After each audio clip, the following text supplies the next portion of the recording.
Hola amigos, ¿cómo están? Bienvenidos a La Voz del 21. Mi nombre es Mayra Calderón y a continuación vamos a hablar sobre los colegios Fe y Alegría, la labor en todos estos años y también de la Semana Santa, que ya hemos iniciado. Entonces, estamos conectados ya con el director general de Fe y Alegría, el padre Ernesto Cabaza. ¿Cómo está? Bienvenido, padre. ¿Qué tal? Muchas gracias por la invitación. Muy buenas tardes también con ustedes. Cuéntenos de esta importante labor en los colegios Fe y Alegría, cómo llega esta causa, esta motivación a su vida. Bueno, a mi vida en particular llegó de manera fuerte hace 2 años y medio, cuando me encomendaron la Dirección General de Fe y Alegría del Perú. Pero en realidad tengo bastante más tiempo interesándome por la labor que se hace en Fe y Alegría por compañeros jesuitas que trabajaban ahí, por cargos que también he tenido dentro de la Compañía de Jesús, que me han permitido acercarme bastante a lo que se hace en Fe y Alegría. Y finalmente tengo el privilegio, porque es un privilegio, la verdad, de poder estar a cargo de una institución que está toda ella completamente dedicada a beneficiar a las niñas, a los niños, a los adolescentes y a los jóvenes más vulnerables de nuestro país, tratando de ofrecerles educación pública de calidad. Por lo tanto, es una alegría muy grande, ¿no? Mucha gente cuando les menciona el colegio Fe y Alegría, los colegios en total, no se imagina la gran artillería, la logística y el grupo humano que está detrás. ¿Cómo comienza este trabajo y cómo se viene desarrollando hasta la actualidad? Bueno, comenzó hace 56 años, ¿no? Justo el año pasado hemos celebrado nuestro aniversario 55 y ya comenzamos a pensar en los 60, que serán dentro de muy poco. Son 60 años que son para brindar servicios educativos públicos. Fe y Alegría, no hay que olvidarlo, es educación pública. A veces la gente nos confunde porque como estamos personas de iglesia promoviendo los colegios, creen que es una educación privada, pero no. Nace desde el comienzo en Venezuela, antes que en Perú, precisamente como una alianza entre la Compañía de Jesús y el Estado de cada país, en este caso el Estado peruano, para poder brindar educación pública de calidad, justamente haciéndonos nosotros cargo y gestionando los colegios que son colegios del Estado. Entonces, ese es el servicio inicial. Comenzamos con 5 colegios de entrada, básicamente en la periferia de la ciudad de Lima, en San Martín de Porres en ese entonces, en San Juan de Miraflores, y fuimos creciendo poco a poco en una primera etapa, los 5 primeros años, básicamente en Lima, hasta que llegó el terrible terremoto de Huaraz, que significó entonces que Fe y Alegría se expandió primero a Chimbote, a Huaraz, al Callejón de Huaylas, porque como todo quedó destruido, lo que hizo Fe y Alegría en ese entonces es tratar de llevar la escuela allí donde no había nada, precisamente para que el golpe no sea tan fuerte. Y eso significó una segunda etapa de crecimiento a lo largo básicamente de las diversas regiones del país, todavía en sector urbano. Comenzamos fuerte en el sector rural a partir de la segunda década de los 90, comenzando con redes rurales, la primera de ellas en Quispicanchi, en la región Cusco, pero rápidamente Fe y Alegría comenzó a abrir redes también en Pucallpa, en Iquitos, en Moro, en Malingas, en Piura, en Acobamba después, y son redes básicamente que abarcan escuelas unidocentes, muchas de ellas de inicial de primaria y algunas de secundaria también, en determinadas zonas rurales del país. Y después viene una siguiente etapa, que es entrar en los institutos superiores tecnológicos. En este momento tenemos 7 institutos superiores tecnológicos, llevamos 13 CETPROS, 6 redes rurales con unas 160 escuelas cada una de ellas, y además 67 instituciones educativas de educación básica regular, una de educación básica especial y 6 de educación básica alternativa. O sea, en total, unas 260 instituciones en 21 regiones del país. Es bastante, padre, porque si uno ve la labor y cómo ustedes se han organizado para tener hoy por hoy la cantidad de centros y también de institutos que tienen, como así me está contando, es porque ha habido mucho punche detrás de esta gran iniciativa. ¿Cuáles han sido los principales retos que ustedes en la iglesia, también con personas que se han sumado a este proyecto, han podido ver? Por ejemplo, ¿cuáles han sido los principales retos y que de repente hasta ahora todavía les sigue costando un poquito más? Ha habido mucho punche, pero también ha habido muchísima colaboración.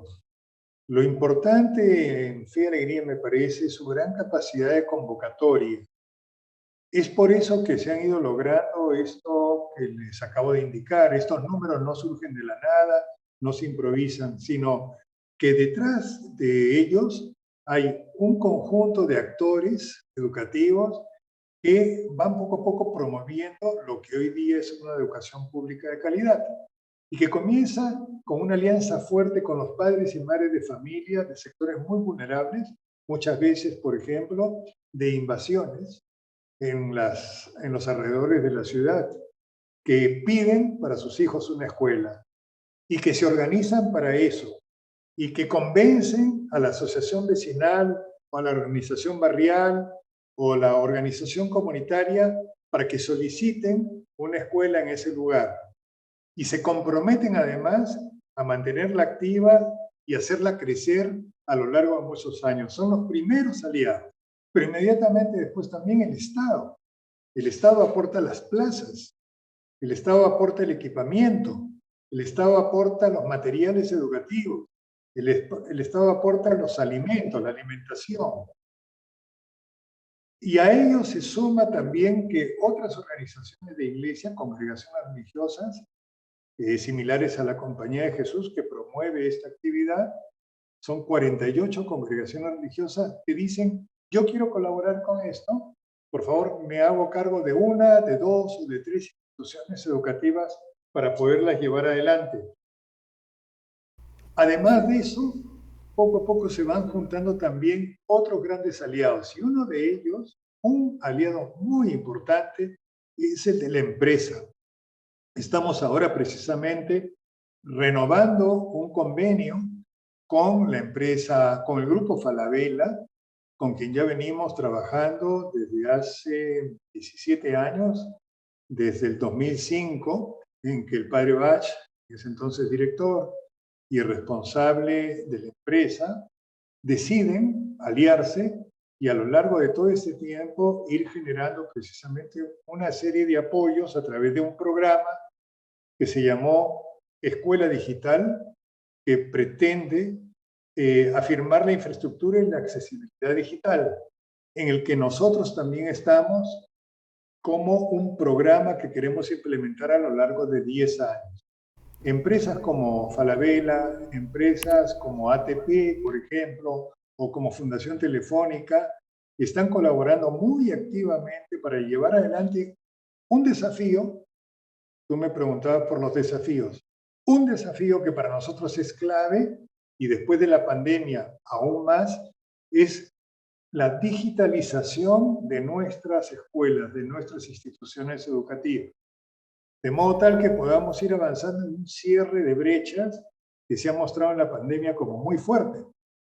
No hay que olvidar que alrededor del 45% de los niños entre 5 y 12 años no han podido tener ningún acceso a la escuela durante estos 2 años o han tenido un acceso muy limitado precisamente por falta de conectividad. Y ahora que estamos volviendo a las aulas en régimen de semipresencialidad o de presencialidad, ahora nos damos cuenta el impacto que eso ha generado precisamente al ver la pérdida terrible de aprendizaje que no se han podido conseguir precisamente en este tiempo. A veces hay niños de 7, 8 años que no saben ni leer ni escribir, lo que nos están reportando desde las escuelas. Y eso porque no hemos sabido o no hemos podido llegar a ellos virtualmente, porque no había conectividad, o porque era muy mala, o porque era muy baja, o porque los niños han tenido que acompañar a sus padres al trabajo, en fin. ¿Qué desafío hay entonces fuerte en este momento a raíz de la pandemia? Precisamente ir afirmando una infraestructura digital que nos permita llevar adelante una escuela digital en fe y alegría, es decir, en la escuela pública, no para que nosotros resolvamos el grave problema que supone hoy día esto. Finalmente, fe y alegría son 87.000 niños y niñas, y los escolares en el Perú son 7,5 millones. Pero sí para decirle al Estado peruano, miren, señor Estado, nosotros que somos educación pública como ustedes, estamos, gracias a la alianza de una serie de instituciones, intentando resolver esta gran brecha digital en nuestras escuelas. Hagan ustedes lo mismo con el conjunto de la educación pública para que en situaciones similares no nos vuelva a ocurrir que la mitad de nuestros niños y nuestras niñas se quedan en el aire en la educación por no tener acceso precisamente a ella. Ujú. Padre, eh, quería hablar un poquito de la historia de Fe y Alegría porque usted me dice que pronto podrían cumplir ya, si no me equivoco, 55 años, ¿no? Ya tienen 55 años. 56. 56. Ya cumplimos 55. Han cumplido 56 años. Entonces, somos adultos mayores. Entonces, ustedes han vivido la época del terrorismo. Un poquito de historia para saber cómo hicieron en esa época tan difícil, por ejemplo, para sacar adelante la educación cuando había la amenaza de los grupos terroristas y ustedes estaban a cargo de la educación de los niños. ¿Cómo hacían en esa época? Bueno, como todos, ¿no? Intentando mantener en alto la propuesta educativa, a pesar de la situación terrible en que estaban nuestras escuelas, que estaban en barrios muchas veces denominados rojos, ¿no? El Agustino, por ejemplo, donde yo viví 4 años y donde tenemos un colegio de fe y alegría, era considerado un barrio rojo, porque los cerros en el Agustino eran precisamente uno de los corredores de sendero. Y sin embargo, nunca cerramos los colegios, nunca. Porque siempre pensamos que esta situación negativa iba a pasar y que era muy importante que nuestros escolares se siguieran formando para la construcción de un país mejor, sin violencia y con justicia, ¿no? Y eso fue lo que hicimos. ¿En algún momento los educadores recibieron algún tipo de amenaza? Porque acordémonos, muchas veces estos grupos terroristas hacían represión y amenazaban a quienes continuaban, por ejemplo, con la educación no solamente escolar, sino también universitaria. Pero en ese entonces los educadores de Fe y Alegría, ¿cómo sorteaban la amenaza? Con organización, ¿sabe? Porque efectivamente recibieron amenazas, como también recibieron amenazas líderes de educación popular de otros campos, ¿no? Yo trabajaba en ese entonces en una, vamos a llamarle ONG, no era así, pero una ONG en Jarpa, en la Sierra Central, en la provincia de Huancayo, y la idea era a través de PROCAT, se llamaba la institución, capacitación campesina, en pleno centro del terrorismo. Ahí nosotros intentamos llevar adelante precisamente una capacitación a los hermanos de la zona. Bueno, fuimos amenazados los jesuitas varias veces, entró Sendero a la comunidad, estuvo buscando los jesuitas para matarlos, no nos encontraron en esa ocasión, pero sí mataron a otras personas de la misma comunidad de Jarpa y de alrededores, incendiaron el PROCAT incendiaron también el centro médico que llevaban las hermanas Ursulinas. O sea, claro que hemos tenido situaciones similares, pero no nos fuimos. A pesar de la situación, nosotros nos quedamos ahí hasta que se remontó la época hasta el año 92, 93, en que cayó Abimael Guzmán y con él se desmoronó toda la cúpula senderista y se pudo entonces comenzar nuevamente a tener una presencia más fuerte en el Ande, ¿no? Por eso, precisamente, es a partir de la caída del sendero de Abimael Guzmán que Fe y Alegría comienza a pensar el tema de las redes rurales. No solamente tener presencia en colegio rural, sino tener en el campo una presencia que nos permita tener acceso a redes de inicial, de primaria y de secundaria desde un centro base que permita ofrecer capacitación docente a los docentes o unidocentes de estas escuelas. El trabajo en estas redes rurales no es tanto directamente con los alumnos, sino básicamente con los docentes, para que los docentes entonces puedan dar mayor y mejor educación a sus propios alumnos ahí. Y eso surge al caer Sendero. A partir del año 94 comenzamos a tener una presencia sostenida en redes rurales que se abren en más o menos 10 años en total. O sea que, ¿cómo es que nos mantuvimos? Pues nos mantuvimos con mística, nos mantuvimos con coraje, nos mantuvimos organizados. Esa es la única manera de explicar que Fe y Alegría nunca dio marcha atrás en la educación, ni siquiera en los momentos más terribles que hemos vivido como nación. Y qué bueno que así haya sido, porque se necesitaba de gente valiente para continuar con los ideales. En ese momento la educación no podía parar. Sin duda, padre. Cuéntenos entonces, ahora vamos al lado más humano de usted. ¿Por qué usted se hace cura? ¿Por qué entra a tener esa vocación? Pucha, qué pregunta, ¿eh? Eso estaba fuera del programa. Bueno, usted sabe que este año yo cumplo 50 años de jesuita. Yo ingresé a la compañía el año 72, a la Compañía de Jesús. Tenía 19 años y me ordené 12 años después, el año 84. Y bueno, ¿por qué jesuita y luego por qué sacerdote? Yo tuve la suerte de estar en un colegio jesuita también, en una época de muchos cambios. Cambios a nivel social, mundial, la época de la Revolución de Mayo, en el año 68, en el Perú, la toma del poder por los militares, con su proyecto de revolución de ese entonces, y a nivel eclesial también una serie de reformas que procedían del Concilio Vaticano II que acababa de concluir.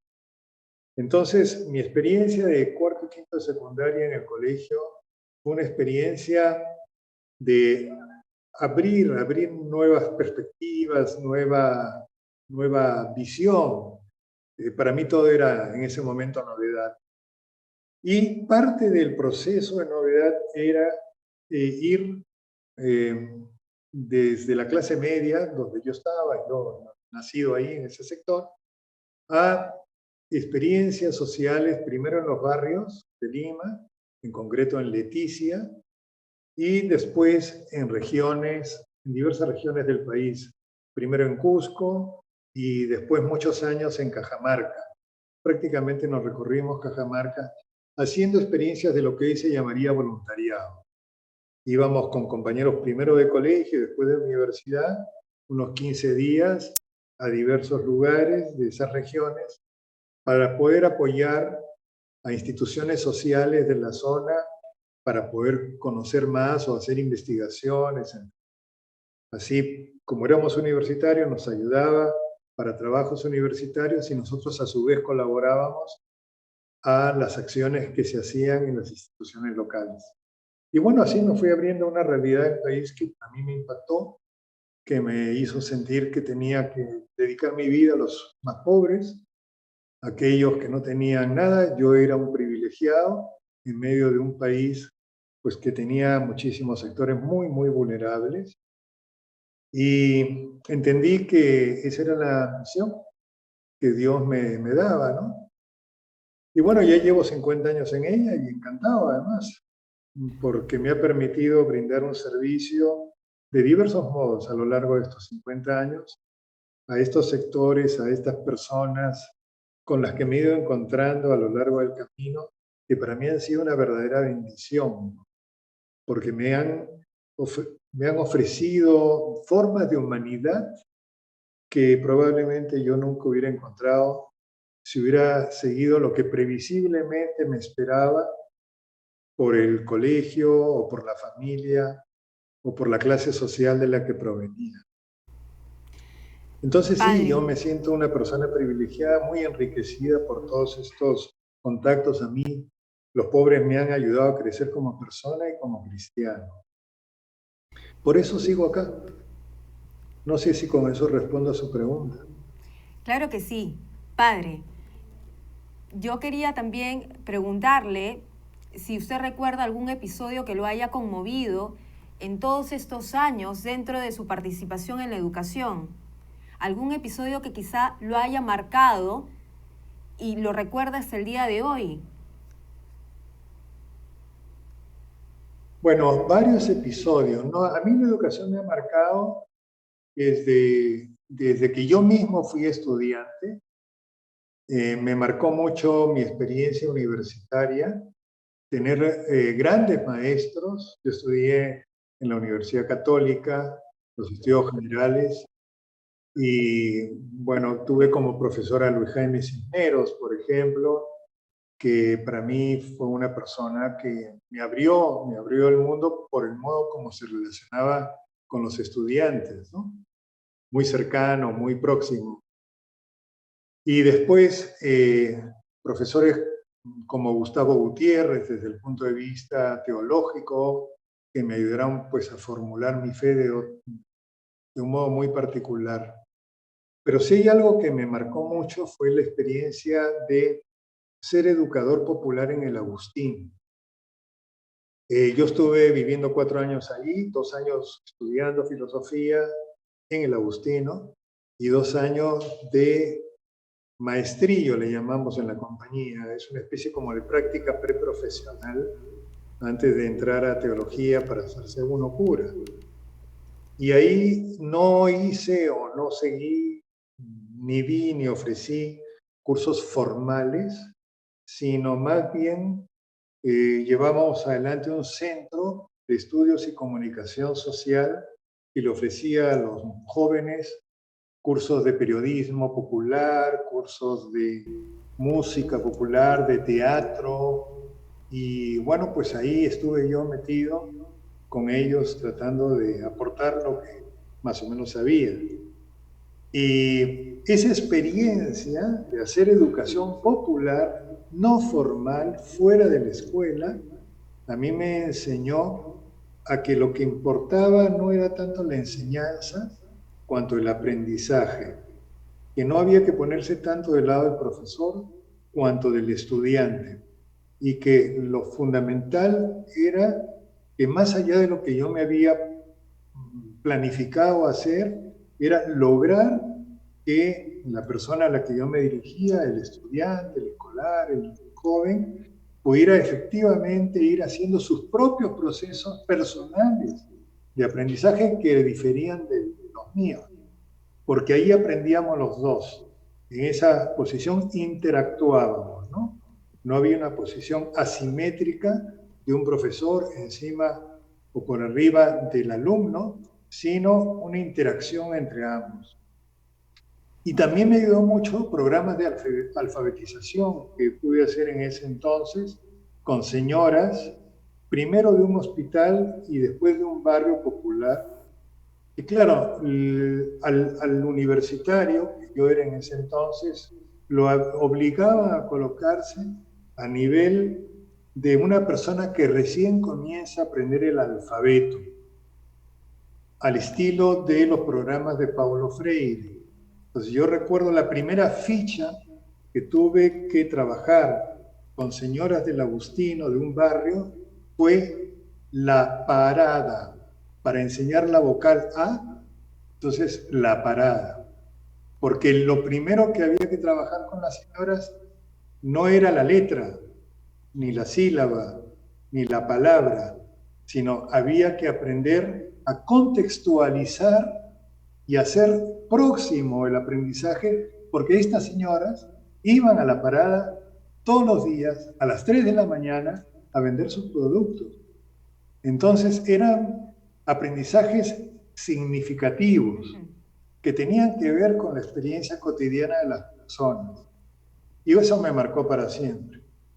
Padre. Educar desde donde están las personas. Qué bonito lo que nos cuenta. Y justo en esos momentos donde estamos en momentos convulsionados, en momentos donde muchas personas se sienten desanimadas por lo que pasa en nuestra política, estamos entrando a Semana Santa.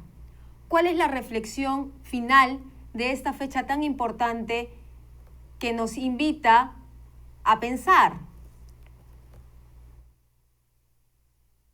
Mantener la esperanza.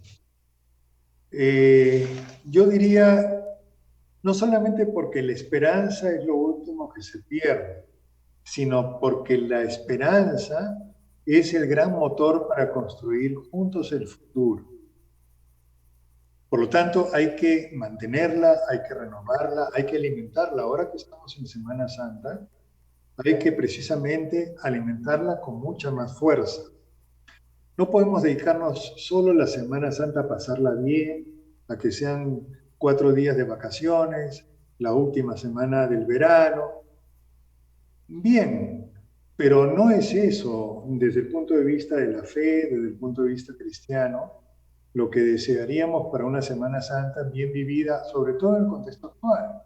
Porque justamente lo que tenemos que hacer es alimentar nuestra fe, porque es ella la que va a poder alimentar la esperanza también. Y seguir creyendo en el país. Es verdad que estamos pasando por tiempos convulsos, pero hemos pasado por otros iguales o peores antes. Y nosotros los peruanos sabemos y sabremos buscar la fórmula o las fórmulas necesarias como para ver cómo salimos de estos entrampamientos para bien de todos. Y para eso hay que tener muy presente que lo que importa es el bien común, que es tal vez lo que se está perdiendo en esta coyuntura. Cada uno o cada grupo busca su bien particular, su propio beneficio, y se olvida que somos parte de una comunidad mayor, de una comunidad nacional. Si algo nos ha enseñado la pandemia, es que o nos cuidamos todos o morimos todos. Es decir, el virus no hace selecciones. El virus no busca a unos y deja a otros de lado. Busca a todos. Y mi cuidado personal va a ser no solamente en beneficio propio, sino en beneficio de todos. Si yo me cuido, cuido a toda la comunidad. Bueno, eso es pensar en el bien común. Pensar Gracias, que padre. ante todo está el bien de los demás y sobre todo de los más pobres. Porque mientras que exista la pobreza, no vamos a poder vivir en paz. Muy amable, padre Cabaza, por estar con nosotros aquí en Perú 21 TV, haciendo esa reflexión tan importante que nos invita a pensar a todos los peruanos y esperemos que así sea en esta Semana Santa. Muchas gracias, un abrazo. Más bien, muchas gracias a ustedes por esta posibilidad, que les vaya muy bien y que pasen muy buena Semana Santa. Muy amable, gracias.